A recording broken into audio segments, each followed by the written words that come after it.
أما بعد فإن خير الحديث كتاب الله وخير الهدى هدى محمد صلى الله عليه وسلم وشر الأمور محدثاتها وكل محدثة بدعة وكل بدعة ضلالة وكل ضلالة في النار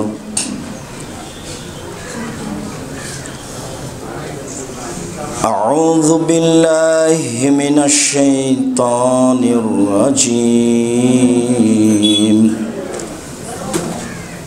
يا أيها الرسول كلوا من الطيبات واعملوا صالحا عن أبي هريرة رضي الله تعالى عنه قال قال رسول الله صلى الله عليه وسلم إن الله طيب لا يقبل إلا طيبا ثم ذكر رجلا يطيل السفر أشعث أغبر ويمد يديه ويقول يا ربي يا رب ومطعمه حرام وملبسه حرام ومشربه حرام وغذي بالحرام كيف يستجاب له رواه مسلم عن أبي هريرة رضي الله تعالى عنه قال قال رسول الله صلى الله عليه وسلم يأتي على الناس زمان لا يولي الناس ما أخذ منه من الحلال من الحرام رواه البخاري সম্মানিত এই মসজিদে উপস্থিত দ্বীনি মুসলিম ভাই, প্রশংসা আল্লাহর জন্য, শান্তি অবতীর্ণ হোক আল্লাহর রাসূলের উপর সাল্লাল্লাহু আলাইহি ওয়াসাল্লাম। আজ জুমার খুতবায় সংক্ষিপ্ত সময়ে বক্তব্যের বিষয় বৈধ রুজি। হালাল রুজি সম্পর্কে এক গুরুত্বপূর্ণ সংক্ষিপ্ত তথ্যবহল বিবরণের চেষ্টা করব ইনশাআল্লাহ। আমি যা সাধারণত বিষয় উল্লেখ করে বলে থাকি বা বলবো, তার অধিকাংশই আপনার বিভিন্ন সময়ে বক্তব্য শোনা ও জানাতে অবগতিতে রয়েছে। তবুও আজকে আপনারা এই মসজিদে বৃহত্তর চট্টগ্রাম অন্তর্গত খাগড়াছড়ি, বান্দরবন, আরও আশেপাশে ফেনী, কুমিল্লা ও বিভিন্ন জায়গা থেকে এই মসজিদে উপস্থিত হয়েছেন মূলত ভালোবাসা ও এসব কথাগুলি মেনে চলা ও সঠিক বলে মনে হয় মর্মে, যার কারণে আমি আল্লাহ তাআলার প্রশংসা করার পর রাসূল সাল্লাল্লাহু আলাইহি সাল্লামের প্রতি দরুদ ও সালামের পর আপনাদের আন্তরিকভাবে শুকরিয়া আদায় করি। জাযাকুমুল্লাহ খাইর। চট্টগ্রামের বিভিন্ন প্রান্ত থেকে, এলাকা থেকে অনেক কষ্ট করে অনেক মানুষ আপনারা উপস্থিত হয়েছেন। আল্লাহ আপনাদেরকে জাযায়ে খায়ের দান করুক। আমি খাকসার সাধারণ মানুষ, আপনাদের আবেগ দেখলে আপনাদের সাথে আমি জড়িয়ে সাক্ষাৎ করতে চাই, কিন্তু পরিস্থিতি আমার অনুকূলে হয় না। যারা আমাকে অন্তর থেকে ভালোবাসেন তারা মনে করেন যে হেফাজতে রাখতে হবে, দেখে থাকতে হবে, নিরাপদে রাখার চেষ্টা করতে হবে, সেটাও প্রয়োজন। আপনাদের সাথে সামনাসামনি সাক্ষাৎ হোক, সেটাও আমি প্রয়োজন মনে করি, কিন্তু পরিস্থিতি অনুকূলে হয় না মর্মে আমার কষ্ট হয়। কালকে যেভাবে বক্তব্য দেওয়ার জন্য গেলাম আর যেভাবে বের হয়ে আসলাম, এটা আমার কাছে ছিল খুব কষ্টকর। আল্লাহ তুমি আমাদের কবুল করো। আমরা তো মানুষ, ভুল ত্রুটি থাকতেই পারে। তুমি সর্বশক্তিমান, তুমি ভুল ক্ষমা করো, আমাদের প্রতি দয়া করো, আমাদের মাফ করো, আমাদেরকে সঠিক আকীদা ও আদর্শের অধিকারী করো। সাধারণ মানুষ জুমার দিনে এরকম সময়ে কথা বললে তোমার দরবারে কবুল হয় বলে তোমার নবী মুহাম্মদ সাল্লাল্লাহু আলাইহি ওয়াসাল্লাম বলেছেন। মর্মে তোমাকে সাক্ষ্য দিয়ে বলছি, আশহাদু আল্লা ইলাহা ইল্লাল্লাহ, সাক্ষ্য দিচ্ছি তুমি মাবুদ, আল্লাহ ছাড়া কোনো প্রকৃত মাবুদ নেই। আরও সাক্ষ্য দিচ্ছি ওয়া আন্না মুহাম্মাদুর রাসূলুল্লাহ, মুহাম্মদ আল্লাহর রাসূল এবং তার বান্দা।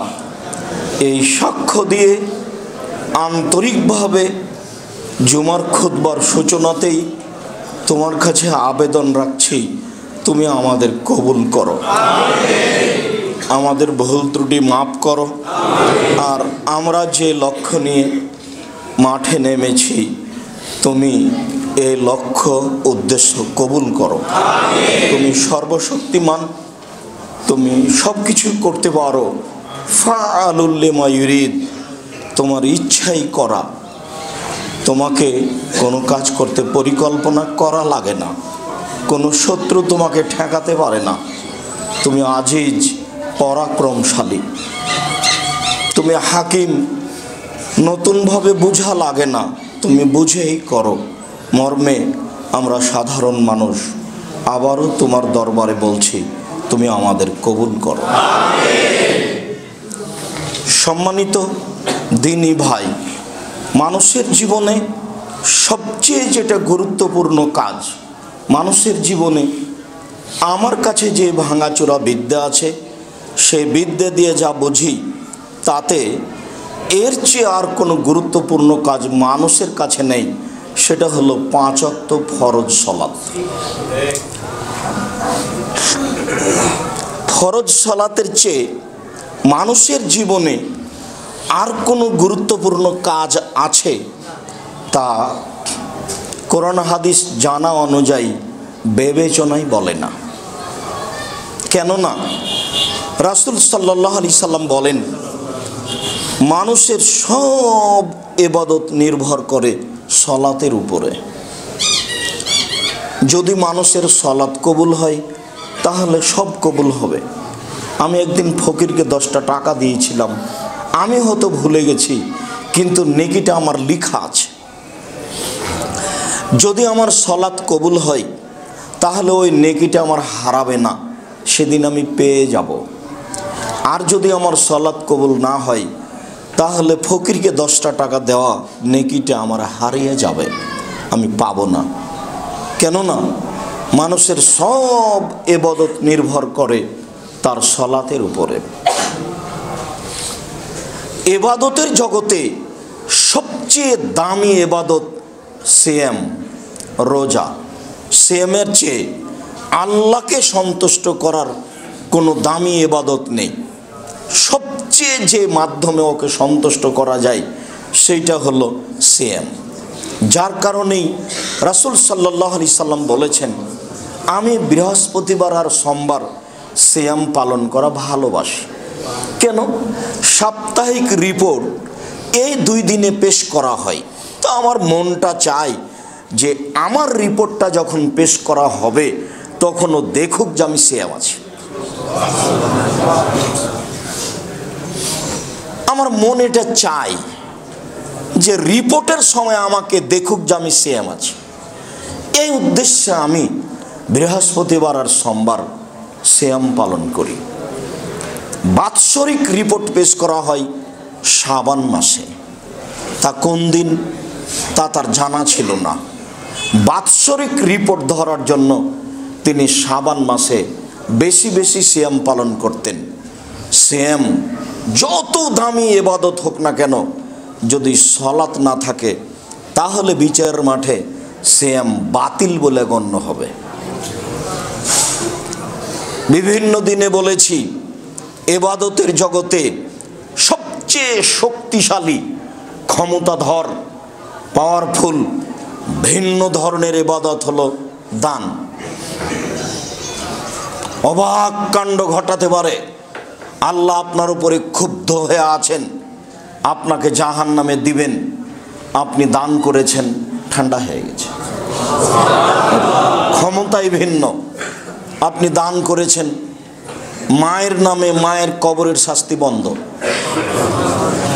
দান, পানি যেমন আগুনকে নিভিয়ে দিতে পারে, দান তেমন মানুষের পাপকে মিটিয়ে দিতে পারে।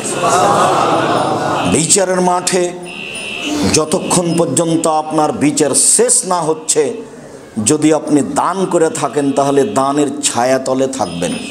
হাত্তা ইউজাবানান নাস, যতক্ষণ পর্যন্ত, যতদিন পর্যন্ত আপনার বিচার চলবে ততদিন আপনি আপনার দানের ছায়াতলে থাকবেন। এ কথা মুহাম্মদ সাল্লাল্লাহু আলাইহি সাল্লাম বলেন, আমি বলিনি। ইবাদতের জগতে শক্তিশালী, ক্ষমতাধর ভিন্ন ধরনের ইবাদত দান। এরপরেও যদি সলাত না থাকে তাহলে দান বিচারের মাঠে আপনার কাজে আসবে না, এটাও বাতিল বলে গণ্য হবে। এক ফোঁটা চোখের পানি আল্লাহর কাছে যত প্রিয়, ইবাদতের জগতে কোনো জিনিস তার কাছে তত প্রিয় নয়। রাসূল সাল্লাল্লাহু আলাইহি সাল্লাম বলেন, মান বাকা মিন খাশিয়াতিল্লাহ লা ইয়ালিজার রাজুলুন নারা বাকা মিন খাশিয়াতিল্লাহ হাত্তা ইয়ালিজাল লাবানু ফিদ্দারে। গাভীর বাঁট ওলান থেকে দুধ বের করে ভিতরে ঢোকানো যায় না যেমন, আল্লাহর ভয়ে কাঁদে যে সে জাহান্নামে যাবে না তেমন। গাভীর বাঁট ওলান থেকে দুধ বের করে ভিতরে ঢোকানো যায় না যেমন, আল্লাহর ভয়ে কাঁদে যে সে জাহান্নামে যাবে না তেমন। আল্লাহর কাছে সবচেয়ে প্রিয় কাজ আল্লাহর ভয়ে এক ফোঁটা চোখের পানি।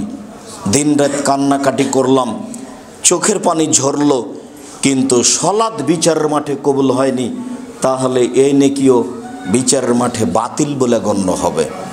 বলছিলাম, মানুষের জীবনে সবচেয়ে গুরুত্বপূর্ণ কাজ সলাৎ। এর চেয়ে মানুষের জীবনে কোনো গুরুত্বপূর্ণ কাজ নেই, সবটাকে এর পিছে আসতে হবে।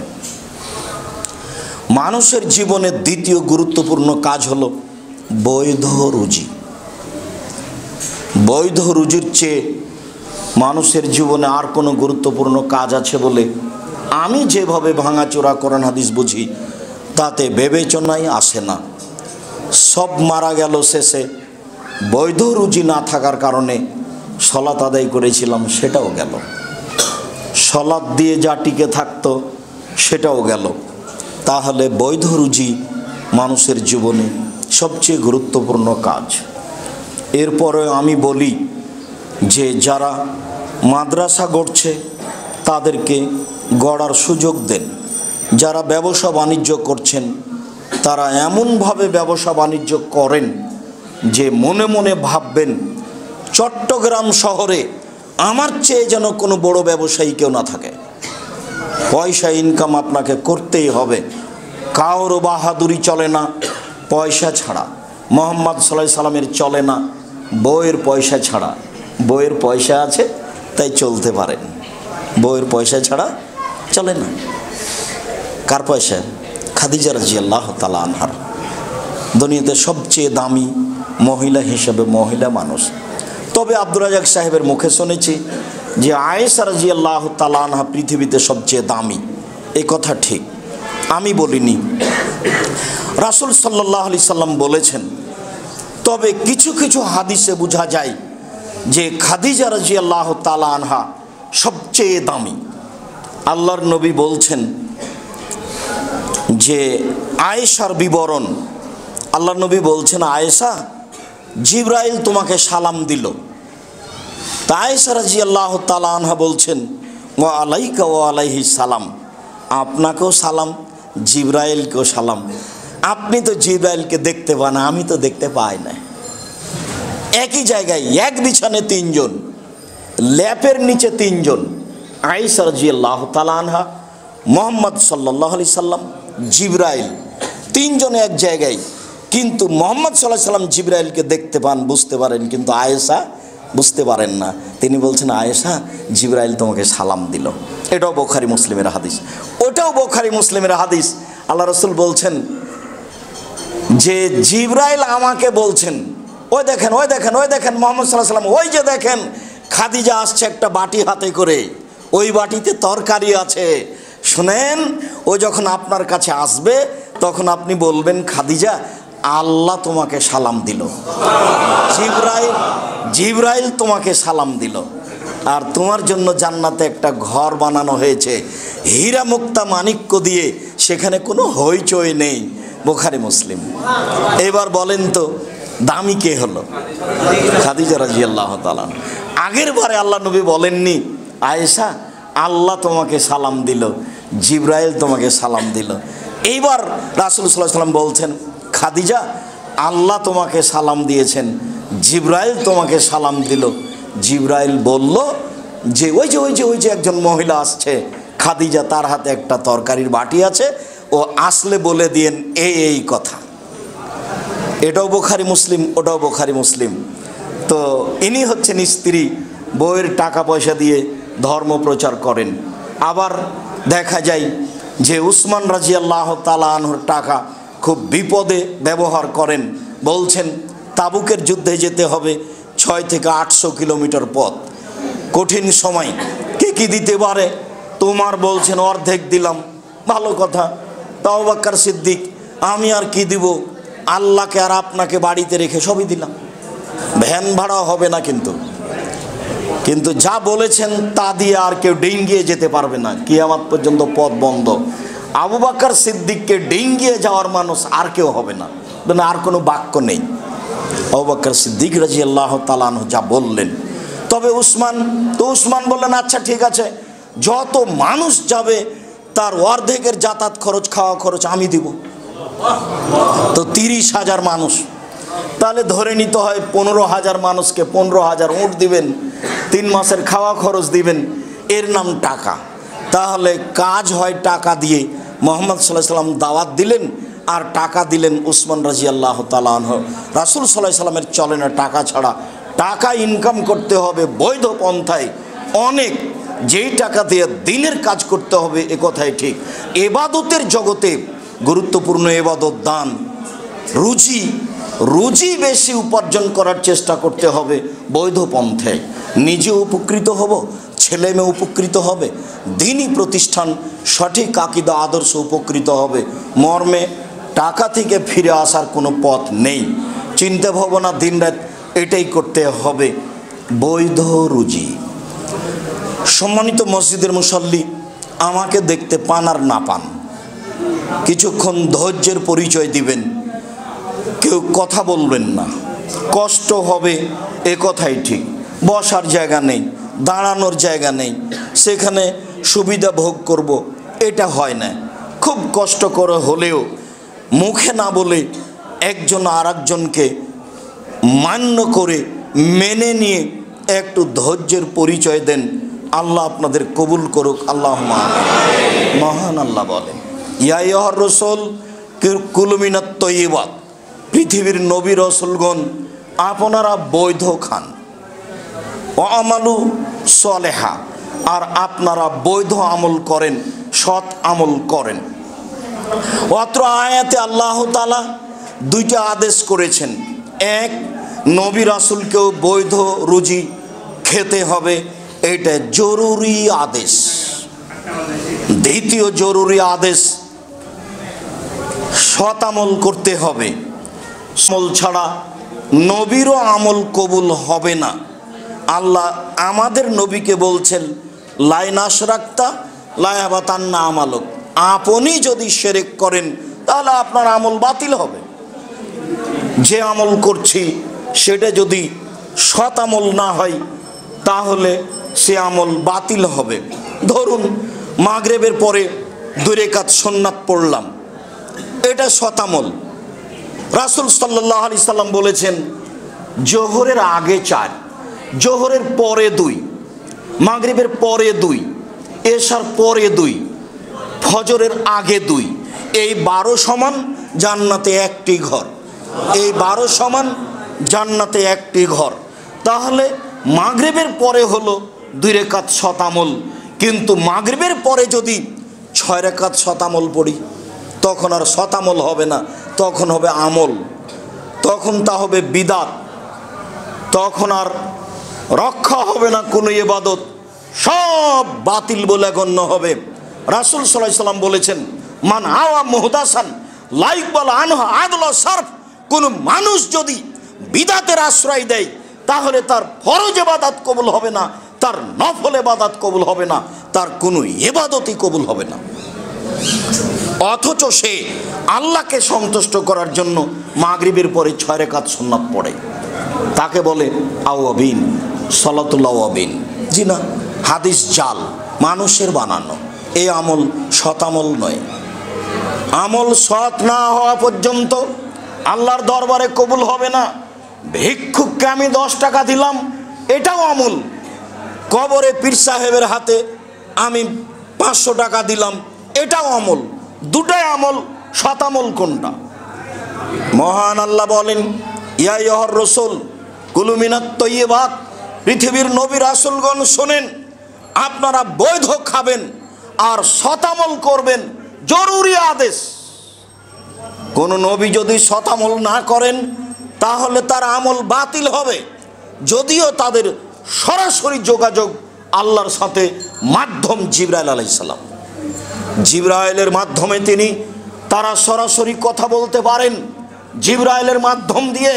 এরপরেও যদি তারা কোনো অসৎ আমল করেন তাহলে আল্লাহর দরবারে তা কবুল হবে না। আল্লাহ জোরালো আদেশ করলেন, তিনি বলেন, ইয়া আইয়ুহাল্লাযীনা আমানু, যারা বিশ্বাসী পরকালকে বিশ্বাস করো, আল্লাহকে বিশ্বাস করো, নবীকে বিশ্বাস করো, ফেরেশতাকে বিশ্বাস করো, ভাগ্যকে বিশ্বাস করো, তারা শোনো, কুলু মিনাত তাইয়্যিবাতি মা রাযাকনাকুম, আমি যে রুজি দিয়েছি সেখান থেকে বৈধ খাও। আমি রুজি দিলেই তুমি খাবা এই কথা নয়, সেটা তোমার জন্য বৈধ হতে হবে। মানুষ যা কিছু খায় পৃথিবীতে, সাপ ব্যাঙ গরু ছাগল পশু প্রাণী, বিড়ি তামাক জর্দা সিগারেট, যত পৃথিবীতে মানুষ খায় সবই আমার দেওয়া রুজি। তবে তোমরা যেটা খাবা সেটা বৈধ হতে হবে। যারা পরকালকে বিশ্বাস করো আমি তোমাদেরকে আদেশ করলাম। আয়াতে বোঝা যায় মানুষকে শতামল করতে হবে, বৈধ রুজি খেতে হবে।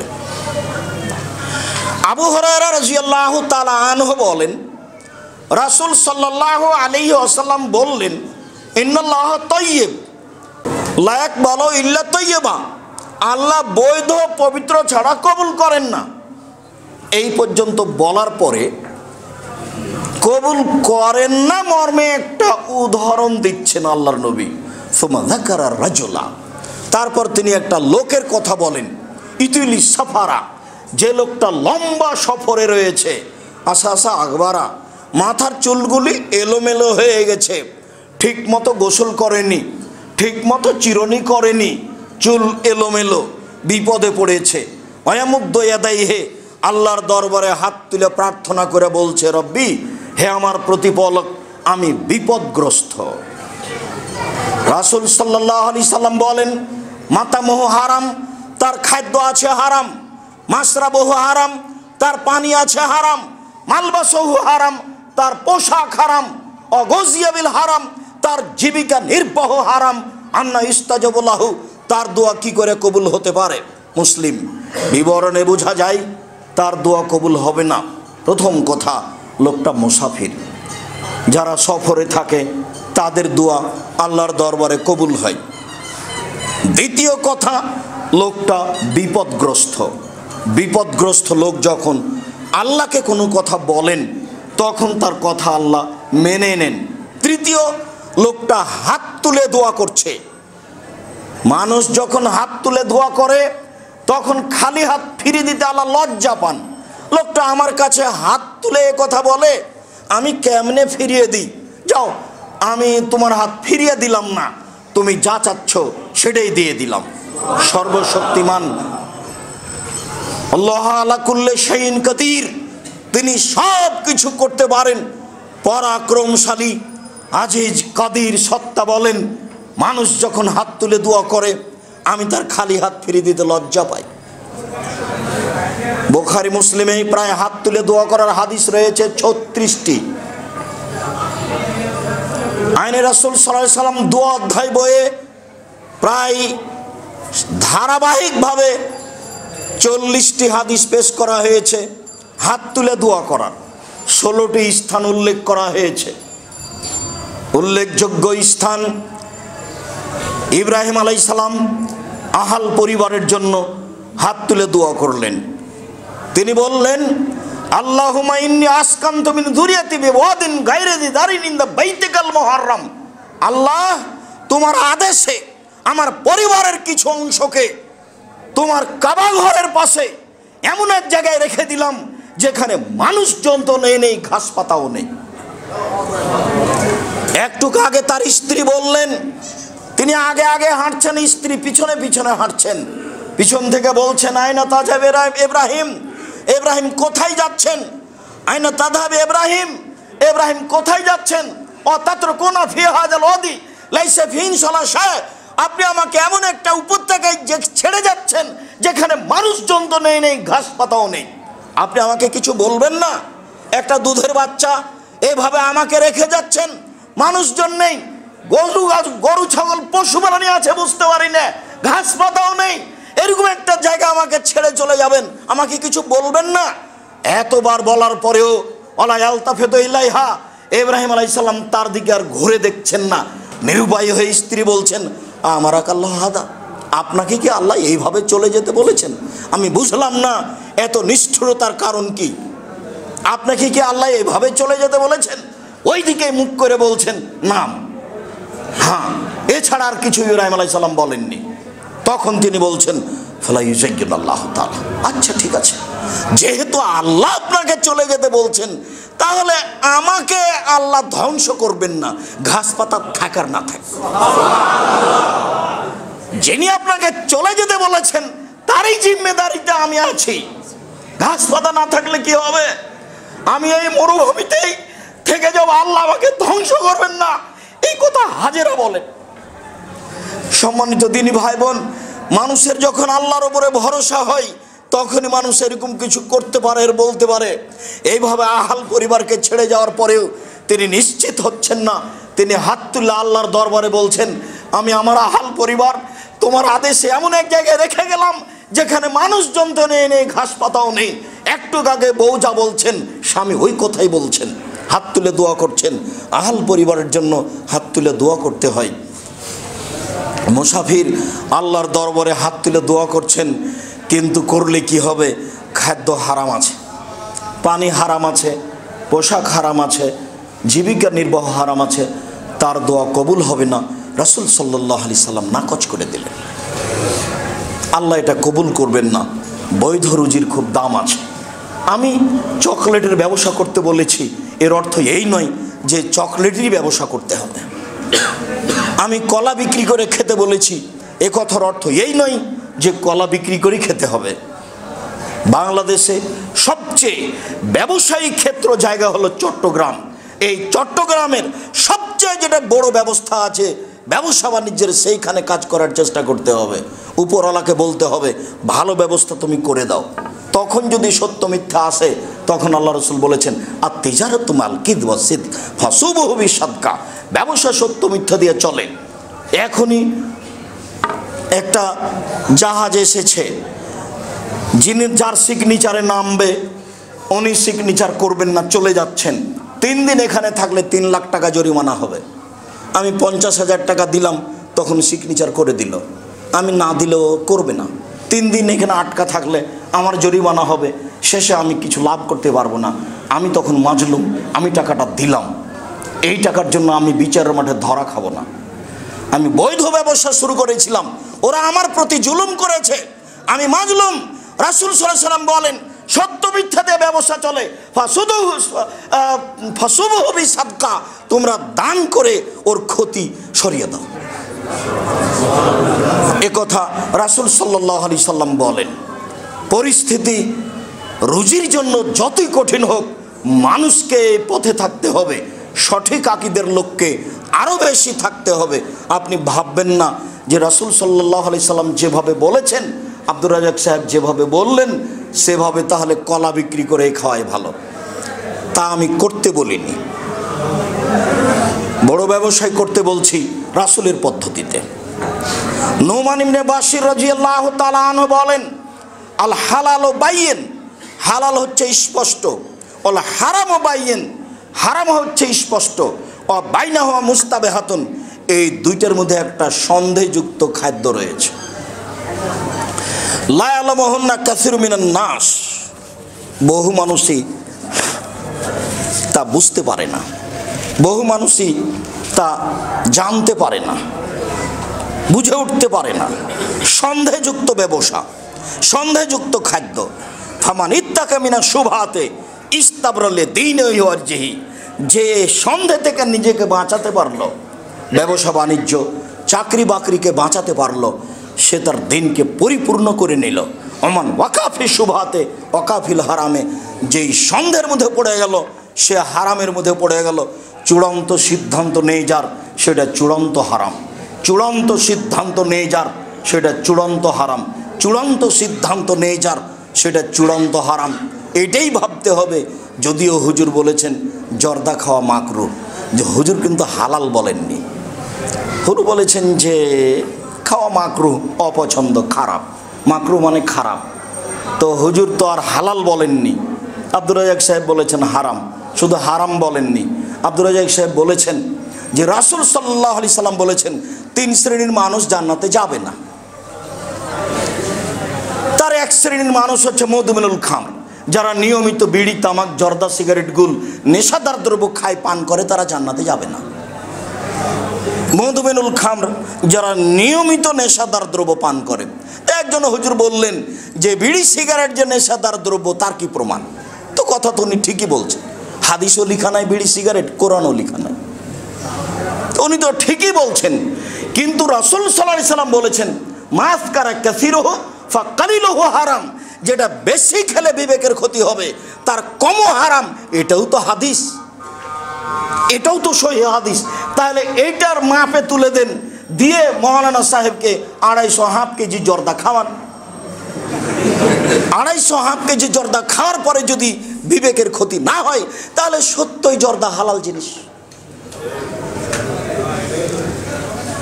জর্দার কথা তো আর কোরআন হাদিসে লেখা নেই, কিন্তু এমন বাক্য আল্লাহ রাসূল বলেছেন যেটা সারা পৃথিবীতে সব জায়গাতেই চলবে,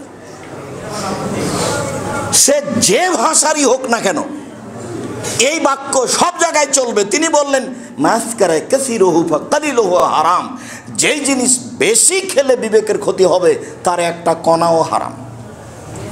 ওই হাদিসের ভিত্তিতে এই হাদিসের অনুবাদ করা আছে যে বিড়ি, তামাক, জর্দা, সিগারেট, গুল, নেশাদার দ্রব্য কেউ যদি পান করে তাহলে সে জান্নাতে যাবে না। এ কথা রাসূল সাল্লাল্লাহু আলাইহি সাল্লাম বলেন, আমি অনুবাদক। 2 রাজারাতু মিনান নিসায়ে, পুরুষের বেশধারী নারী, যারা পুরুষের জুতা স্যান্ডেল পরে, যারা পুরুষের শার্ট প্যান্ট পরে, যারা পুরুষের পোশাক পরে, যারা পুরুষের মতো হয়ে চলার চেষ্টা করে, তারা জান্নাতে যাবে না। এ কথা রাসূল সাল্লাল্লাহু আলাইহি সাল্লাম বলেছেন, এটা চূড়ান্ত সিদ্ধান্ত। 3 দায়ুস, আমি আর আপনি মধ্যে থেকে পড়ে গেছি। খুব চেষ্টা করেছিলাম তাহাজ্জুদও পড়ি, তাসবিহ তাহলিলও করি, হজও কয়েকবার করেছি, উমরা তো যাই, কিন্তু মেয়েটা ঢাকা বিশ্ববিদ্যালয়ে পড়ে, আর একজনের সাথে ঘুরে। যার বাড়িতে পরিবারে বেহায়াই আছে সে হলো দায়ুস। দায়ুসের তর্জমা রাসূল সাল্লাল্লাহু আলাইহি সাল্লাম বলেন আল্লাযী ইউকিরু ফি আহলিল খাবাসা, যে তার বাড়িতে বেহায়াইর সুযোগ দিয়েছে সে হলো দায়ুস। এই 3 শ্রেণীর মানুষ জান্নাতে যাবে না। মর্মে সন্দেহ থেকে বেঁচে থাকার জন্য অনুরোধ জানাচ্ছি, বিড়ি, তামাক, জর্দা, সিগারেট সন্দেহযুক্ত হলেও চূড়ান্ত হারাম। আর যদি স্পষ্ট হালাল হয়, হারাম হয়, তাহলে তো কোনো কথাই নেই। আমি আব্দুর রাজ্জাক বিন ইউসুফ ওই হাদিসের ভিত্তিতে একে চূড়ান্ত হারাম বলেই ফতোয়া দিয়ে আসছি। আল্লাহ তুমি সঠিক বুঝে আমল করার তৌফিক দান করো। আল্লাহুম্মা আমিন। আল্লাহুম্মা সাল্লি আলাইহি, আল্লাহুম্মা বারিক আলাইহি। আলহামদুলিল্লাহি ওয়াহদা ওয়াসসালাতু ওয়াসসালামু আলা মান লা নাবিয়্যা বাদা। অত্র হাদিসের পরের অংশে রাসূল সাল্লাল্লাহু আলাইহি সাল্লাম বললেন, পৃথিবীর মানুষ শুনে রেখো, কারাই সন্ধ্যা থেকে বেঁচে থাকতে হবে একটা রাখালের মতো। ইয়ারাহাউল হেমা, যে রাখালটি আইলে গরু চড়াচ্ছে, জমির আইল বুঝেন কিনা তা আমি বলতে পারছি না।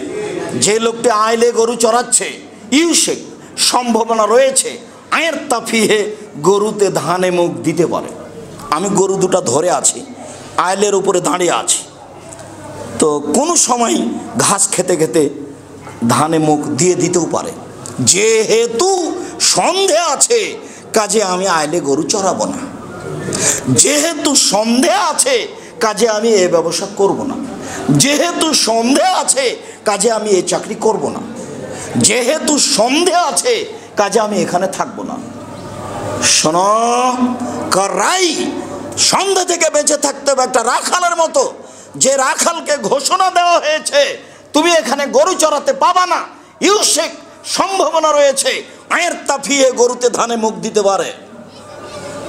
মনে রেখো পৃথিবীর মানুষ, আলা সাবধান, মনে রেখো পৃথিবীর মানুষ, লিকুল্লি মালিকিনা হেমা ও হেমাল্লাহ হেমাহারে মোহু।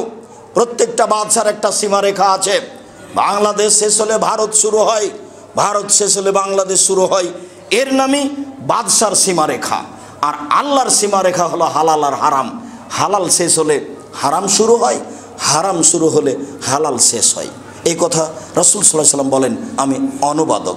এরপরে তিনি বলেন, আলা পৃথিবীর মানুষ সাবধান, মনে রেখো, ওয়াইন্না ফিল জাসাদে মুজগা, মানুষের শরীরে একটা টুকরা রয়েছে, অংশ রয়েছে। এজা সালাহাত সালাহল জাসাদু কুল্লুহু, যদি ওই টুকরা ভালো থাকে গোটা মানুষটাই ভালো। ওই যা ফাসাদাত ফাসাদাল জাসাদু কুল্লুহু, ওই টুকরা যদি খারাপ হয়ে যায় সম্পূর্ণ মানুষটাই খারাপ। আলা ওয়াহিয়াল কলব, মনে রেখো সেটাই হলো অন্তর। যার অন্তর ভালো তার সব ভালো, যার ভিতর ভালো তার সব ভালো। যার অন্তর খারাপ তার সব খারাপ, যার ভিতর খারাপ তার সব খারাপ। হাদিস বুখারী মুসলিম। কি যে বিবেচনা করলাম আমরা, আর কি যে বুঝলাম এত বড় লম্বা হাদিসের। মুহাম্মদ সাল্লাল্লাহু আলাইহি ওয়াসাল্লাম বলেছেন, হাদিস বুখারী মুসলিম, মানে আম গাছে জাম ধরতে পারে ধরে না, অমাবস্যা রাতে চাঁদ উঠতে পারে উঠে না, সুঁয়ের ছিদ্র দিয়ে লাঙ্গলের ফাল ঢুকতে পারে ঢোকে না, সুঁয়ের ছিদ্র দিয়ে লাঙ্গলের ফাল ঢুকে যেতে পারে, আম গাছে জাম ধরে যেতে পারে, অমাবস্যার রাতে চাঁদ উঠে যেতে পারে, এই অবাস্তব ঘটনা ঘটে যেতে পারে, এটা সম্ভব হয়ে যেতে পারে। এর পরেও আমি যা বললাম এতে সন্দেহ আছে বলে কিয়ামত পর্যন্ত যদি মানুষ চেষ্টা করে তো সরিষা ঢোকাতে পারবে না। এর নাম বুখারী মুসলিম। আমি কোনোদিনই আমার নিজের বক্তব্য নিয়ে এই কথা বলিনি। যারা বিরোধিতা করে কথা বলে থাকে তারা আমার কথা বুঝতে পারেনি।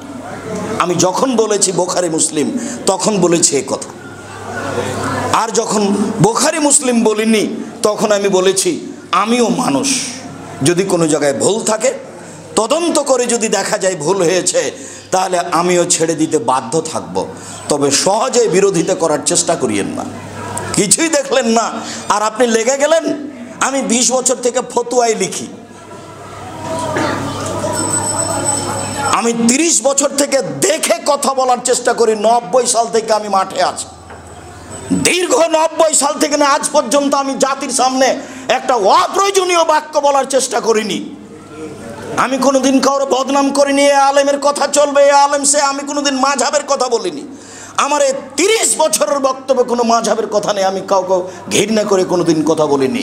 তবে আমাকে যখন জিজ্ঞাসা করা হয়েছে মাযহাব মানা যাবে কিনা, তখন আমি বলেছি আপনি যে মাযহাব মানেন ভালো কথা মানেন, কিন্তু বিচারের মাঠে যদি আল্লাহ ইমাম আবু হানিফা রাহিমাহুল্লাহকে বলেন যে আপনি কি কাউকে বলেছিলেন যে আমাকে মেনে চলেন, তখন যদি ইমাম আবু হানিফা রাহিমাহুল্লাহ বলেন না না না না আমি কাউকে মানতে বলিনি, তখন আপনার কি হবে? আমি জিজ্ঞাসার উত্তরে এক কথা বলেছি। আমি বলেছি রাসূল সাল্লাল্লাহু আলাইহি ওয়াসাল্লাম বললেন বাল্লিগু আন্নী ওয়ালায়া, পৃথিবীর মানুষ তোমাদের একটা কথা জানা থাকলে অন্যকে বলো। জরুরি আদেশ। বাম হাতে একটা লোক চা পান করছে, দেখলে আপনাকে বাধা দিতে হবে, এটা জরুরি আদেশ। ওয়াহাদিসুন বানি ইসরাইল ওয়ালা হারাজ, বনি ইসরায়েলের কাহিনী বলো, কোনো দোষ নেই, ভালো কথা। আল্লাহর নবী আমাদেরকে দাওয়াত দিতে বললেন, 3 নম্বর বাক্যে বলছেন, ওমান কাযাবা আলাইয়া মুতাআম্মিদান ফালিয়াতাবাওয়া মাকাদাহু মিনান নার। কেউ যদি কোনো কথা আমার নামে বলে তাহলে তার থাকার জায়গায় জাহান্নাম।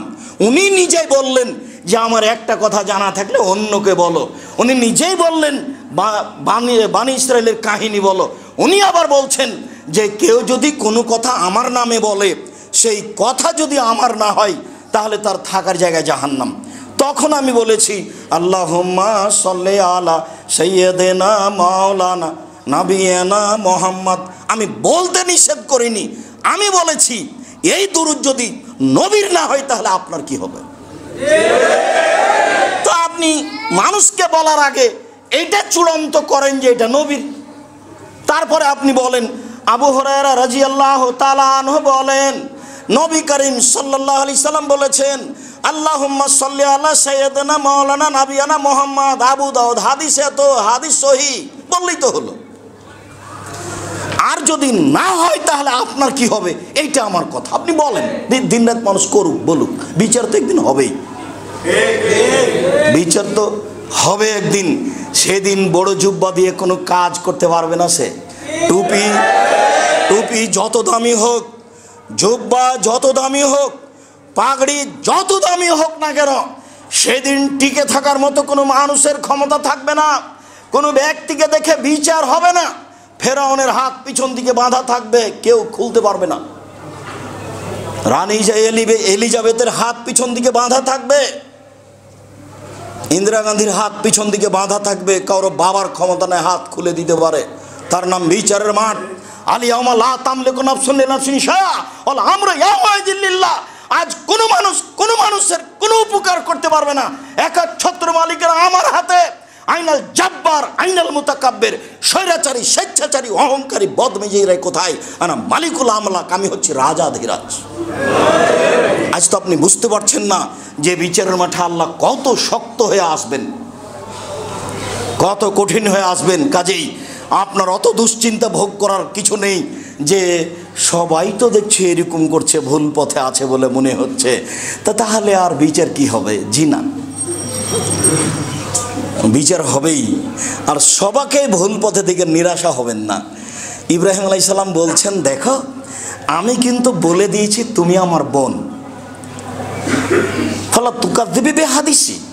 দেখো সারা, তুমি আমাকে মিথ্যুক প্রমাণ করো না। আমি কিন্তু বলে দিয়েছি আন্নাকে উখতি, তুমি আমার বোন। এখন তোমাকে যদি জিজ্ঞাসা করে যে এইটাকে, তুমি যদি বলো আমার স্বামী, তাহলে তুমি মিথ্যুক হয়ে যাব। দেখো সারা, তুমি আমাকে মিথ্যুক প্রমাণ করো না। তবে সারা মনে রেখো, এই মাটির উপরে মাত্র 2 জন মুসলমান, আমি আর তুমি। এই হিসাবে আমরা ভাই বোনও তো বটে। তো তুমি আমাকে মিথ্যুক প্রমাণ করো না। সারা পৃথিবীতে মানুষ হিসাবে দামি মানুষ বলতে হয়, কেননা বিচারের যখন জিবরাইল আলাইহিস সালাম নিয়ে গেলেন আমাদের নবী মুহাম্মদ সাল্লাল্লাহু আলাইহি সাল্লামকে 7ম আকাশের উপরে, 1ম আকাশে গিয়েই জিবরাইল বলছেন, হুয়া আদম হুয়া আবুকা ফাসসালিম আলাইহি, মোহাম্মদ ইনি আপনার বাপ, আপনি তাকে সালাম দেন। তখন আমাদের নবী একটু আগে গিয়ে বলছেন, আসসালামু আলাইকুম ইয়া আবি, আব্বা আপনাকে সালাম। তখন আদম আলাইহিস সালাম বলছেন, ওয়া আলাইকাস সালাম ইবনি সলিহ নবিয়্যুস সলিহ, ও আমার সৎ ছেলে, তোমাকেও সালাম। 7ম আকাশের উপরে গিয়ে জিবরাইল আলাইহিস সালাম বলছেন, হুয়া ইব্রাহিম হুয়া আবুকা ফাসসালিম আলাইহি, ইনি ইব্রাহিম, ইনি আপনার বাপ, আপনি তাকে সালাম দেন। তা আমাদের নবী মুহাম্মদ সাল্লাল্লাহু আলাইহি ওয়াসাল্লাম আগে গিয়ে বলছেন, আসসালামু আলাইকুম ইয়া আবি, আব্বা আপনাকে সালাম। তখন ইব্রাহিম আলাইহিস সালাম বলছেন, ওয়া আলাইকাস সালাম ইয়া আবি ইয়া ইবনি নবিয়্যুস সলিহ, ও আমার সৎ ছেলে, সৎ নবী, তোমাকেও সালাম। তাহলে কত বড় সম্মানী মানুষ ইব্রাহিম আলাইহিস সালাম, কত বড় সম্মানী মানুষ ইব্রাহিম আলাইহিস সালাম। এত বড় মানুষ কাউকে হেদায়েত করতে পারেননি সেই পর্যন্ত। বলছেন যে সারা মাত্র 2 জন মুসলমান। আপনাকে কি বলতে চাচ্ছি বুঝতে পেরেছেন? তার মানে তার একজন দিয়ে চলে, শুধু বউ দিয়ে চলে, আর আপনার এত লোক আছে তবুও চলে না। আপনি এত নিরাশা হতে যাচ্ছেন কেন? যে সবাই যে ভুল পথে, তো এইভাবে আমি আর একাই ঠিক পথে থেকে কি হবে? আব্দুর রাজ্জাক সাহেব যেভাবে বলছেন তাতে শুধু আমি ঠিক পথে আছি, আর তো কাউকে দেখি না, তো নিরাশা হবেন কেন? এত বড় মানুষ, বউয়ের ওপরে সন্তোষ, একজন তো আছে, দেখো তুমি আর আমি, আর কেউ নেই, নিরাশা হবেন না। যদি অন্তর ত্রুটি থাকে তাহলে গোটা মানুষটাই খারাপ, যদি অন্তরটা ভালো থাকে গোটা মানুষটাই ভালো। আবু হুরায়রা রাদিয়াল্লাহু তাআলা আনহু বলেন, রাসূল সাল্লাল্লাহু আলাইহি সাল্লাম বলেছেন, ইয়াতি আল্লাহর নাসে জামানুন, অচিরে মানুষের উপর একটা সময় চলে আসছে, লা ইউবালিন নাস, মানুষ পরোয়া করবে না পয়সা উপার্জন করতে, ব্যবসা বাণিজ্য করতে, চাকরি বাকরি করতে, আমিনাল হালাল আমিনাল হারাম, এইটা কি বৈধ, এইটা কি অবৈধ, এটা মানুষ বিবেচনা করবে না। টাকা হলেই হলো, সেটা যে কোনো ইন্স্যুরেন্স হোক, সেটা যে কোনো ব্যবসা হোক, সেটা যে কোনো ব্যাংকিং ব্যবস্থা হোক। আমি বলেছি এদেশের মাটিতে বৈধ পথে কোনো ব্যাংকিং ব্যবস্থা চলে তা আমার জানা নাই। অতএব ব্যাংকে টাকা জমা রাখা আর ব্যাংকে চাকরি করা দুটো এক নয়। স্বেচ্ছায় এখানে পয়সা উপার্জন করবেন আর বলবেন এটা 100% হালাল, তা হতে পারে না। আবার বলেছি এই দেশে এমন কোনো ইন্স্যুরেন্স নেই যেটা বৈধ পথে আছে। আপনি ধর্মের নাম দিয়ে একটা ইন্স্যুরেন্স খুলবেন, সেখানে বৈধ আছে কিছু মনে করবেন, এই কথা ঠিক নয়। রাসূল সাল্লাল্লাহু আলাইহি সাল্লাম ব্যবসাকে পছন্দ করেছেন, জমি চাষকে অপছন্দ করেছেন। জমি চাষ জায়েজ, সাধারণ ব্যবসা দিয়ে, বড় ব্যবসা দিয়ে রুজি উপার্জনের চেষ্টা করবেন। অচিরে এমন পথ চলে আসবে মানুষ পরোয়া করবে না এই পথ উপার্জনের ব্যাপারে বৈধ না অবৈধ। হাদিস বুখারী মুসলিম। সেই সময় এখন যারা টাকা ইনকাম করছে তারা বিবেচনা করে না এটা ঠিক না বেঠিক। রাসূল সাল্লাল্লাহু আলাইহি সাল্লাম বলছেন, বসেতাত আলাইকুম কামা বসেতাত মান কানা কাবলাকুম, তোমরা দরিদ্র হয়ে যাবা, ফকির হয়ে যাবা, এই ভয় আমি মুহাম্মদ সাল্লাল্লাহু আলাইহি সাল্লাম করি না। ফকির হয়ে যাবা তাতে কি, জান্নাত তো আছেই। দরিদ্র হয়ে যাবা তাতে কি, আমি এই ভয় করি না। তবে আমি ভয় করি যে বসেতাত আলাইকুম দুনিয়া, পৃথিবী তোমাদের সামনে তুলে ধরা হবে, তোমরা দেখতে পাবা যে খালি পয়সার পয়সা, উপার্জন আর উপার্জন, প্রযুক্তি আর প্রযুক্তি, টাকা আর টাকা, এইভাবে তোমাদের তুলে ধরা হবে। তখন তোমরা এই পয়সা উপার্জনের মাঠে নেমে যাবা, প্রতিযোগিতায় নেমে যাবা, কে কত টাকা ইনকাম করতে পারে। বসেতাত আলাইকুম দুনিয়া, প্রযুক্তি তোমাদের সামনে তুলে ধরা হবে। তখন তোমরা দেখতে পাবা টাকা আর টাকা, পয়সা আর পয়সা, প্রযুক্তি আর প্রযুক্তি, ব্যবসা আর ব্যবসা, কত টাকার পথ। তখন তোমরা সেখানে চলে যাবা। তুহলিকুকুম কামা হালাকাতহুম, এই পয়সা এই দুনিয়া তোমাদেরকে ধ্বংস করে দিবে যেমনভাবে পূর্বের মানুষকে ধ্বংস করেছে। হাদিস তো বুখারী মুসলিম। এই বাক্যের বিবেচনা আপনি কি করবেন, করেন এখন? আমি তো অনুবাদক, তো বুঝলাম তো যে প্রযুক্তি তুলে ধরা হবে। কত প্রযুক্তি নেবেন আপনি? এই 15 বছরে যদি এত প্রযুক্তি হয় তাহলে আরও 20 বছর পরে কত হবে? কত হিসাব করতে পারবে না মানুষে। টাকা পয়সার কত পথ বের হবে, এইভাবে জেনা ব্যভিচার বেড়ে যাবে। 20 বছর আগে তো মানুষ বুঝতে পারেনি। রাসূল সাল্লাল্লাহু আলাইহি সাল্লাম বলেছেন যে একটা ডালিম খাবে একটা গ্রাম, আর একটা গাভীর দুধ খাবে একটা বংশ। একটা গাভীর দুধ খাবে একটা বংশ, একটা ডালিম খাবে একটা বংশ, আর একটা গাভীর দুধ খাবে একটা গ্রাম। তো আমরা তো দেখলাম যে একটা গাভীর দুধ হয় 1/2 কেজি, খুব বেশি হলে 3 কেজি, এটা দেখছিলাম। কিন্তু 15-20 বছরের ব্যবধানে দেখছি যে একটা গাভীর দুধ হচ্ছে 40 কেজি। তাহলে 15 বছর পরেই যদি একটা গাভীর দুধ 40 কেজি হয়, তাহলে এখন থেকে 50 বছর পরে একটা গাভীর দুধ কত হবে হিসাব করেন এবার। রাসূল সাল্লাল্লাহু আলাইহি সাল্লাম বলছেন যে একটা ডালিম খাবে একটা বংশ, আর একটা গাভীর দুধ খাবে একটা গ্রাম। মানুষজন হিসাব করলেন না কত বড় হতে পারে। 15-20 বছর পূর্বে একটা ডালিম দেখা যেত 100 টাকা, 100, আর এখন দেখা যাচ্ছে স্বাভাবিক ডালিমের ওজন 1 কেজি। তাহলে 50 বছর পরে ডালিম কত হবে? তাহলে বোঝা যাচ্ছে যে মানুষের পয়সা কত বাড়বে। তাহলে প্রযুক্তি কত বাড়বে, তখন তোমাদের কি হবে এইটা আমার ভয়, তখন তোমাদের কি হবে এইটা আমার ভয়। রাসূল সাল্লাল্লাহু আলাইহি সাল্লাম বলছেন, দেখো আমার জীবনে বড় ভয় আমার উম্মতের উপরে এক আইম্মাতা মুজিল্লিন, ভ্রান্ত হুজুর, হুজুর ভ্রান্ত হবে এটা আমার ভয়। একবারে নগদ ফতোয়া দিচ্ছে যে তাবিজ বিক্রি করে খাওয়া যাবে।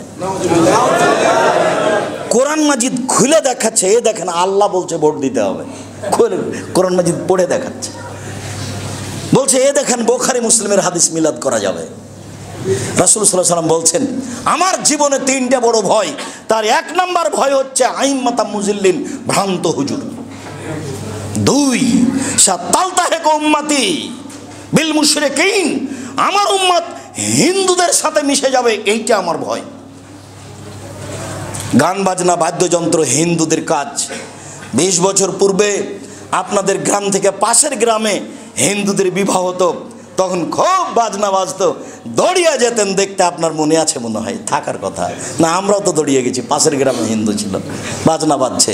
তো এখন দেখি সব দোকানে বাজনা বাজে, সব ঘরে বাজনা বাজে। একটা চট্টগ্রাম শহরে 10 তলা বাড়ি আছে, তার ঘর আছে 300টা রুম আছে, তার মধ্যে প্রায় 250টাতেই বাজনা বাজে। রাসূল সাল্লাল্লাহু আলাইহি সাল্লাম বলছেন আমার ভয় আমার উম্মত হিন্দুদের সাথে মিশে যাবে। রাসূল সাল্লাল্লাহু আলাইহি সাল্লাম বলছেন আমার উম্মত হিন্দুদের সাথে মিশে যাবে। এটা কি? হিন্দুদের বাড়িতে আছে পুতুল, হিন্দুদের বাড়িতে আছে মূর্তি, আর আপনার সব ঘরই আছে সাজানো আছে কাঁকড়া, সাজানো আছে পুতুল। আপনার টয়লেটে ঢুকে দেখলাম যে পুতুল আছে, তো টয়লেটে পুতুল রেখেছেন কেন? ওটা কি? ওটা কি দিয়ে আপনি কি বোঝাতে চাচ্ছেন?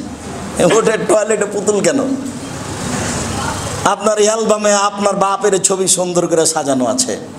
আপনাকে আমি বলেছি মনে আছে, সবচেয়ে নিকৃষ্ট ছেলে ওই যে বাপের ছবিকে সুন্দর করে বেঁধে সাজিয়ে রেখেছে। সবচেয়ে ভালো ভদ্র শিক্ষিত ছেলে ওই যে বাপকে কবর দিয়ে এসে বাড়িতে যে পাসপোর্ট সাইজের ছবিটা ছিল হজ করা, সেটাকেও ছিঁড়ে ফেলে দিয়ে আল্লাহর দরবারে হাত তুলে বলছে, আল্লাহ আমার বাপ তো মানুষ ছিলেন, কোনো যদি ভুল ত্রুটি থাকে তুমি মাফ করো। আমি তোর উত্তরসূরি হিসাবে তার বাড়ি জমি জায়গা অর্থ সম্পদ ভোগ করছি, আমি তোমার দরবারে বলছি হাত তুলে তুমি আমার বাপকে মাফ করো। এ হলো সবচেয়ে ভালো ছেলে। কিন্তু বাপের ছবিটা সাজিয়ে রাখলো, সেই কি সবচেয়ে ভালো ছেলে? আমার জীবনে বড় ভয় আমার উম্মত হিন্দুদের সাথে মিশে যাবে।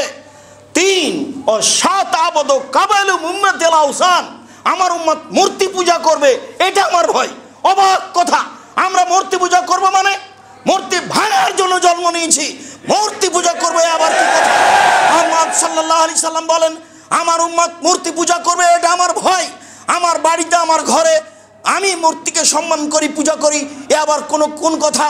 আমার গোস্তের সাথে মিশে আছে মূর্তি ভাঙা নীতি, আমার রক্তের সাথে মিশে আছে মূর্তি ভাঙা নীতি, আমার নীতির সাথে মিটে আছে মূর্তি ভাঙা নীতি।